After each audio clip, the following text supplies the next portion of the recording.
नमस्कार, आप देख रहे हैं न्यूज़ 8। प्रधानमंत्री मोदी ने आज लोकसभा में राष्ट्रपति के अभिभाषण पर धन्यवाद भाषण देते हुए दावा किया है कि लोकसभा चुनाव में इस बार बीजेपी को 370 सीटें जरूर मिलेंगी और एनडीए को 400 से ज्यादा सीटें। साथ ही उन्होंने कहा कि हमारा तीसरा कार्यकाल 1000 सालों की नींव रखने का काम करेगा। तीसरा कार्यकाल बहुत बड़े फैसलों का होगा। इस दौरान प्रधानमंत्री ने विपक्ष को जमकर घेरा, कहा कि विपक्ष कई दशकों तक वहीं बैठा रहेगा। प्रधानमंत्री मोदी ने कहा कि आखिर कब तक विपक्ष समाज को बांटता रहेगा। इन लोगों ने देश को बहुत तोड़ा है। कांग्रेस को एक अच्छा विपक्ष बनने का मौका मिला, लेकिन वे विफल रहे। प्रधानमंत्री ने बिना नाम लिए राहुल गांधी को भी घेरा। उन्होंने कहा कि एक ही प्रोडक्ट को बार बार लॉन्च करने के चक्कर में दुकान पर ताला लगने की नौबत आ गई है। पुराना राग मैं देख रहा हूं, देश का मिजाज एनडीए को तो 400 पार करवा ही के रहेगा, लेकिन भारतीय जनता पार्टी को 370 सीट अवश्य देगा।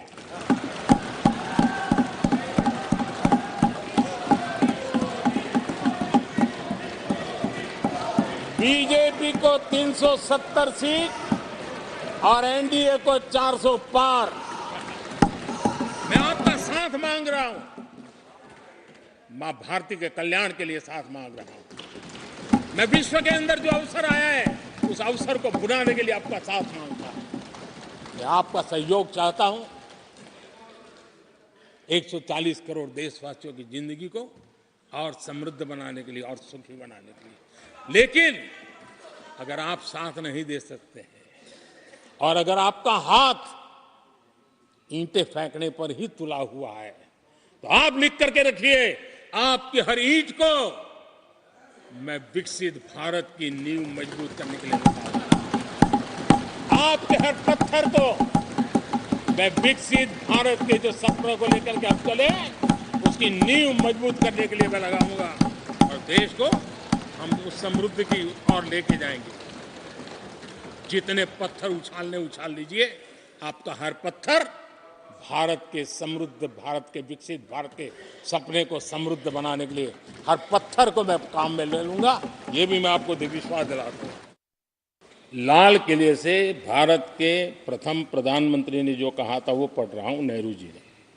उन्होंने कहा था, हिंदुस्तान में काफी मेहनत करने की आदत आम तौर से नहीं है। हम इतना काम नहीं करते जितना कि यूरोप वाले या जापान वाले या चीन वाले या रूस वाले या अमेरिका वाले करते हैं। ये नेहरू जी लाल किले से बोल रहे हैं। ये न समझिए कि वह कौमें कोई जादू से खुशहाल हो गई। वो मेहनत से हुई है और अक्ल से हुई है। ये उनको सर्टिफिकेट दे रहे हैं, भारत के लोगों को नीचा दिखा रहे हैं। यानी नेहरू जी की भारतीयों के प्रति सोच थी कि भारतीय आलसी है। नेहरू जी की भारतीयों के लिए सोच थी कि भारतीय कम अक्ल के लोग होते हैं। और प्रधानमंत्री के दावे पर विपक्ष ने कहा है कि देश में सभी को सपने देखने का अधिकार है। प्रधानमंत्री को भी 400 सीटों के सपने देखने का अधिकार है। नारा लगा दिया लोकसभा के अंदर में, इस बार 400 पार। तो ये मैदान वाला स्लोगन आज पार्लियामेंट का लास्ट स्पीच में उन्होंने जो कहा, यह भी एक रिकॉर्ड होकर रहा। ये सब लोकसभा का अंदर में बोलने का स्थान नहीं है। लेकिन मोदी जी तो सुप्रीम चैंपियन है। वो पार्टी को भी जैसे अपने कब्जे में ले लिया, सोचते कि देश को भी हम लोग इसी तरह से कब्जे में ले लेंगे। मोदी जी की भाषण देने में तो बहुत मैं उनको सम्मान करता हूं, लेकिन आज बहुत थक गए लगे। कुछ भी नई चीज नहीं सुनाई दिया। जो भी उन्होंने कहा पहले कई बार कह चुके हैं, परिवारवाद के बारे में, कांग्रेस के खिलाफ, अरे नामदार कामदार के भाषण। नेहरू जी के देहांत होके 60 साल हो गए और फिर भी उसी गीत गाते रहते हैं प्रधानमंत्री जी। वो ज्योतिष नहीं है तो अभी ज्योतिषी भी कर रहे हैं पार्लियामेंट में। मैं इस विषय में मैं सिर्फ ये कहूंगा कि जनता तय करेंगे कितनी सीट उनको मिलने वाले हैं। लेकिन इसका आधार तक पहुंचने के लिए इस किस्म के भाषण के साथ नहीं चलेगा। उनको नई ऊर्जा की खास जरूरत। चंडीगढ़ मेयर चुनाव में आज सुप्रीम कोर्ट ने बड़ा दखल देते हुए चुनाव अधिकारी को जमकर फटकार लगाई। सुप्रीम कोर्ट ने कहा कि चुनाव अधिकारी ने जो किया वो लोकतंत्र की हत्या जैसा है, लेकिन हम लोकतंत्र की हत्या नहीं होने देंगे। वीडियो में साफ दिख रहा है कि वो कैमरे में देख रहा है और बैलेट पेपर खराब कर रहा है। इस अधिकारी पर कानूनी कार्रवाई होनी चाहिए। सुनवाई के दौरान चीफ जस्टिस ऑफ इंडिया ने कहा है कि जो कुछ हुआ है उससे हम स्तब्ध हैं। चुनाव की पवित्रता बरकरार रखने के लिए सारे रिकॉर्ड सुरक्षित रखने का आदेश दिया गया है। सुप्रीम कोर्ट ने 12 फरवरी की सुनवाई में चुनाव अधिकारी को भी तलब किया।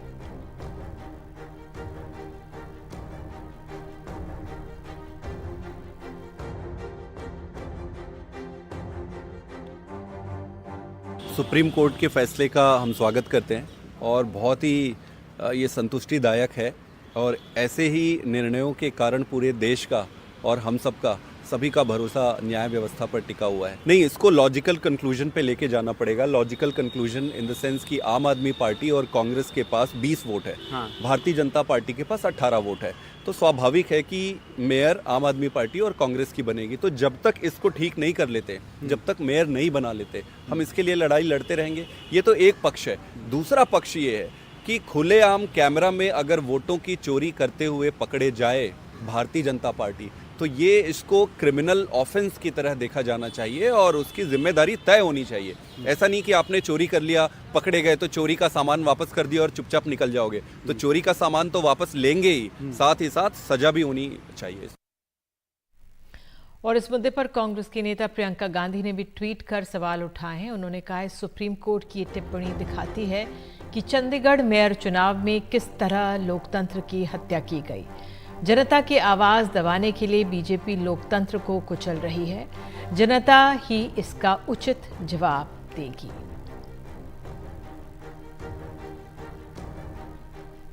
झारखंड में चंपाई सोरेन सरकार अपने पहले टेस्ट में पास हो गई है। चंपाई सोरेन सरकार ने विश्वास मत हासिल कर लिया। 81 सीटों वाली विधानसभा में विश्वास मत के समर्थन में 47 और विरोध में 29 वोट पड़े। बहस के दौरान चंपाई सोरेन ने बहुमत की सरकार गिराने की कोशिश हुई है। उन्होंने ये भी कहा कि खुद को हेमंत सोरेन का पार्ट 2 करार दिया। पूर्व मुख्यमंत्री हेमंत सोरेन भी विधानसभा में आए और आदिवासी कार्ड चला।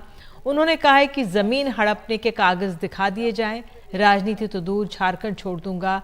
साथ ही उन्होंने कहा कि वो हमें अछूत मानते हैं, इनका बस चले तो हमें वापस जंगल में भिजवा दें।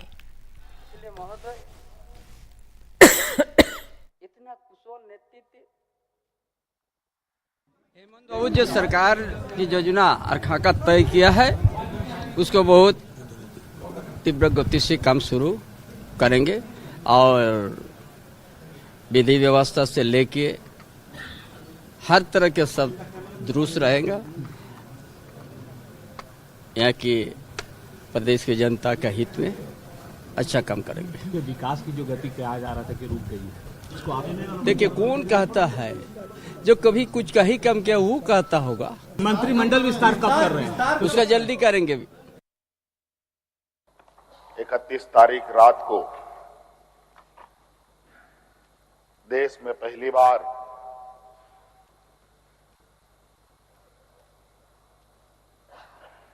किसी मुख्यमंत्री का गिरफ्तार हुआ हो, गिरफ्तारी हुई हो, मेरे संज्ञान में नहीं।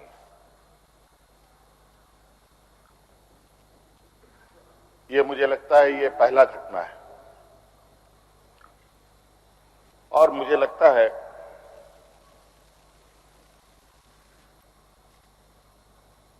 इस घटना को अंजाम देने में कहीं ना कहीं राजभवन भी शामिल रहा है।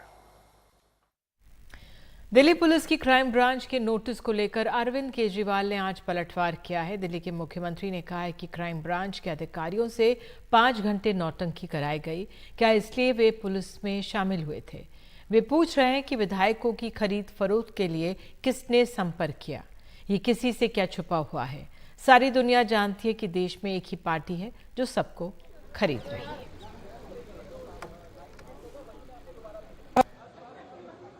कल आए थे ऑफिसर्स क्राइम ब्रांच के, 5 घंटे तक मेरे घर के सामने उनसे नौटंकी करवाई इन लोगों ने। 5 घंटे तक उन्होंने अतिशी के घर के सामने नौटंकी, इसलिए थोड़ी पुलिस में ज्वाइन किया था उन लोगों ने।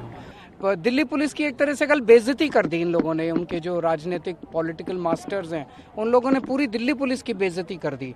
वो ये पूछ रहे हैं कि किन लोगों ने आम आदमी पार्टी के एमएलएज को खरीदने के लिए किन लोगों ने अप्रोच किया। ये किसी से छुपा है, सारी दुनिया जानती है। तो पेपर लीक की बढ़ती घटनाओं को रोकने के लिए आज सरकार ने लोकसभा में अहम बिल पेश किया है। बिल में पेपर लीक और अभ्यर्थी की जगह पर परीक्षा देने पर कड़ी सजा और जुर्माने का प्रावधान किया है। दोषी पाए जाने पर 10 साल की सजा और 1 करोड़ का जुर्माना लगाया जा सकता है। अभ्यर्थी की जगह पर परीक्षा देने पर 3 से 5 साल की जेल और 10 लाख रुपए का जुर्माना भी लगाया जा सकता है। देश के कई राज्यों में लगातार पेपर लीक की घटनाएं सामने आई हैं, जिनको लेकर छात्र विरोध प्रदर्शन करते रहे हैं।